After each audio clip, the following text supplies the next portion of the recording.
I really like the idea of working with challenging contemporary artists.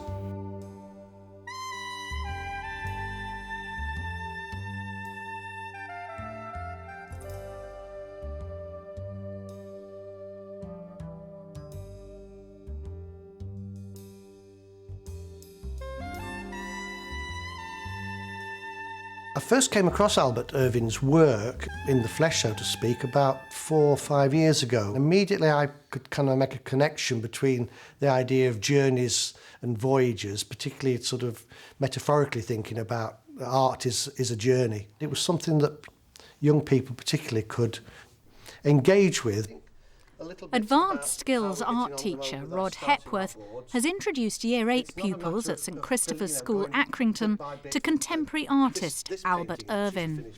This is the sequence in which he painted it. That was at kind of the end of the first day of painting. That's what he'd got. It's a matter of very quickly getting as much of the area covered first of all, and then on the next day he comes in and he starts to put some big areas blocked in over the top of it, and he goes through day by day, and the nice thing about that is you can see how he's over painting over the top of it. I really like Albert Irvin to be able to learn about an artist who's still alive rather than an artist who's lived hundreds of years ago. Albert Irvin's work is very abstract and not very realistic, but they look pretty cool. It is very abstract, but I think if you look kind of deeper into it, there's a lot of emotion put into the work. I like how he's used sort of bright colours and how he doesn't need a picture in front of him to influence him, he just remembers it in his head. That's quite something to be able to do that. A recurring theme is the process of art as a journey, and the Key Stage 3 pupils are encouraged to use technology to explore their local environment. The project aims to provide a context for looking at Irvin's work, whilst encouraging unique personal interpretations. That's shown us that, yes, we can do that as well, taking a random picture and changing it into something that it isn't. Can I make a painting about human experience without having to depict appearances? Can I paint the human spirit rather than the noses and the feet? Can I reveal the splendours and agonies of life through space, colour, shape, line, confrontation, rhythm and inflections in the paint? When I showed the work to pupils, everybody was kind of blown away with it, and I said, oh wow. And so when you get that wow factor, you know that there's something there worth investigating. The interesting thing about this project is that thinking about Albert Irvin and his journey across London and how he records it, in his mind as he's travelling. So the idea came to me was they're constantly using their phones or cameras to record little bits of their journeys or videos, and I thought if we could grab bits of that, we could use that in that way on our screens here. So to put it onto a pen drive, put it onto the data projector, blow it up, and then make the selection so you're actually composing it, if you like, on the data projector. And then simply to transfer it very quickly with charcoal, and then for them to take it away and start painting. Just kind of pick out, the basic shapes and the forms and things that are going on. And it's really important that we try and encourage the use of, modern technology. The video cameras, the mobile phones with the camera attachments are really cutting-edge stuff, and I think it'll really make these children quite aware of what they're doing with the cameras, composing it with the pictures rather than just taking snaps. Don't get too much detail. Remember, we're not bothered about the features, noses and feet and stuff, just the general shapes. But I think what's quite nice is get some of that lettering in, some of that yellow lettering, which is quite abstract, isn't it? Yeah. Okay, good. That's fine, great. Tell you what you could do, right? And then what you'll have in your picture, you'll have that movement of that lorry as though it was there, then it's moved across, and then if you also take that up there, so yeah. It's almost like a double take of it, isn't it? I like it how you've even got the chimneys on and yeah. I was quite pleased how I did around the signs to make it stand out, because there was quite a lot of those in the picture, so it was quite a lot of people as well, so it was good to draw around them. A lot of teachers, when I talk to them as they're going around other schools, say to me, well, I find it very difficult to teach contemporary art because I find it difficult myself to understand and therefore I'm uncomfortable with it. So there's quite clearly a need to develop the work of contemporary art practice. And particularly important to try and get rid of where you put your charcoal guidelines in. Get rid of that, paint that out. It's quite strong. Some of them have got lots of confidence and know what they're doing, but other people just need a little bit of help now in terms of how to use colour and how to mix. And the next layer, because at the moment they're quite flat, aren't they? The next layer is to think about getting some movement into the pieces.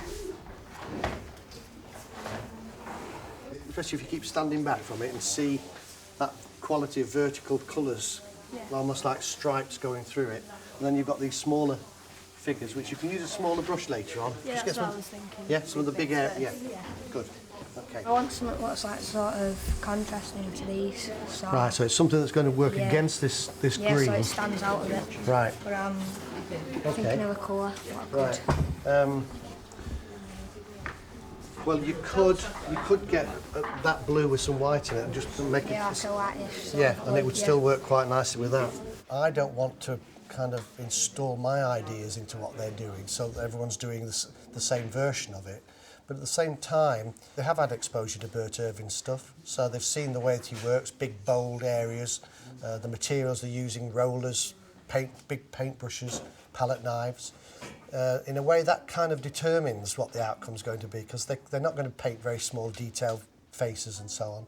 The picture, I zoomed in like half as much as you can, and I've got the van showing it moving as it's going along, which I think is quite a nice idea.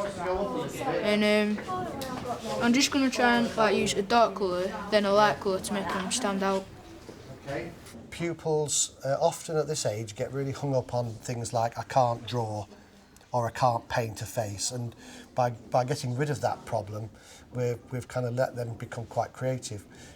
Later on, once they've done the underpainting, I shall get a bit more interventionist. I'll perhaps be coming through and saying, wait a minute, how are we going to try and get movement in this piece of work? And have a look at how Bert Irving does it. So it might be that he simply drags some paint across, or he might drip some or splatter some.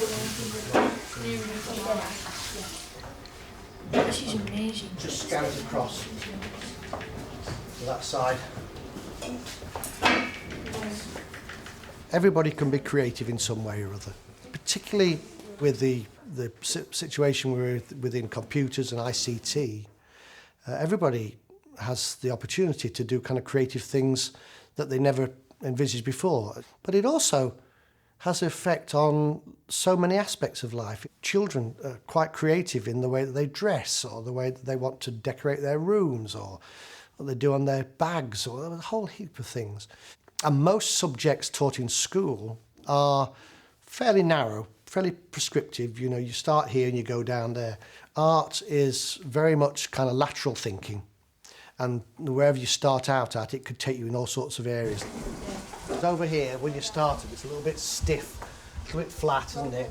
So I think the first thing you need to do is to try and pick up some of that quality into this here. If you look at the main points of the programmes of study, you're talking about knowledge and understanding, and so certainly by looking at the work of a living artist, you get insight into that.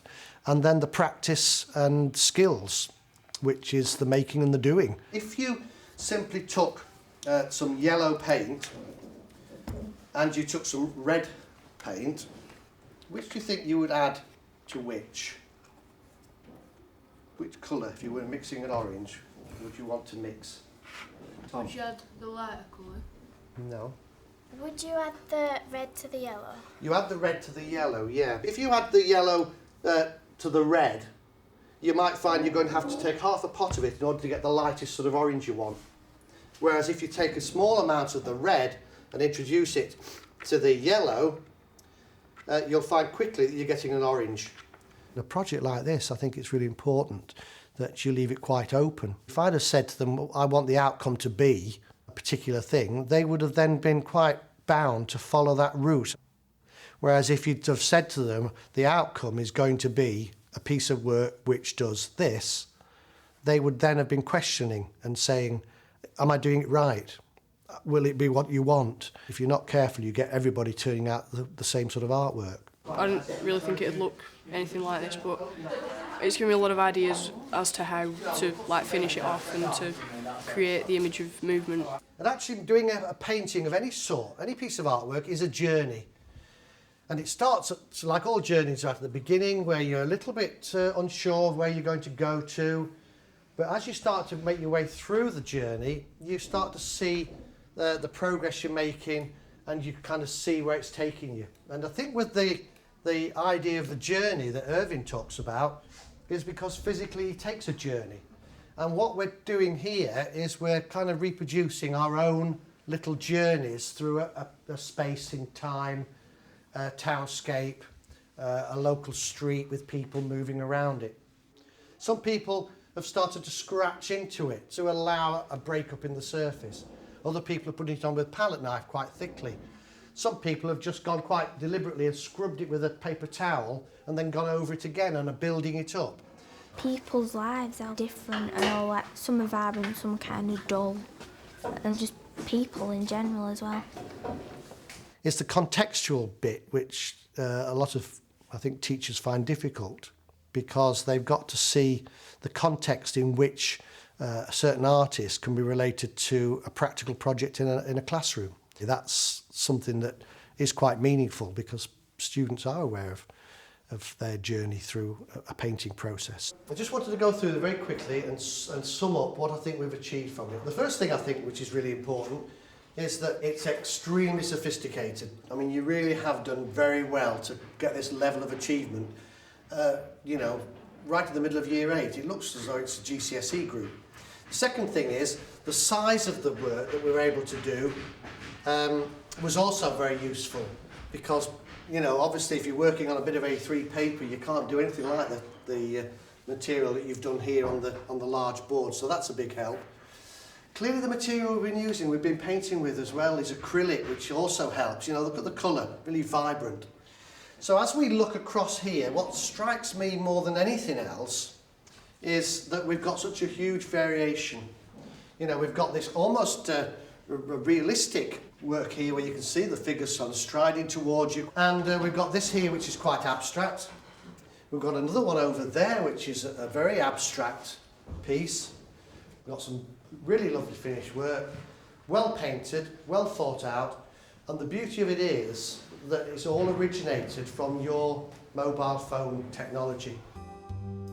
I'm really surprised what I could do today. I've never really thought that I'm extremely good at art compared to some people. Well, I'm happy with it because it's very abstract and that's what we're trying to achieve. But if I was going to change anything, I'd probably make it a bit less abstract, because you can't really tell what some of the things are supposed to be. I'm happy with my piece and I don't think I'd change anything. I think it's really good. For me, it's been quite inspirational.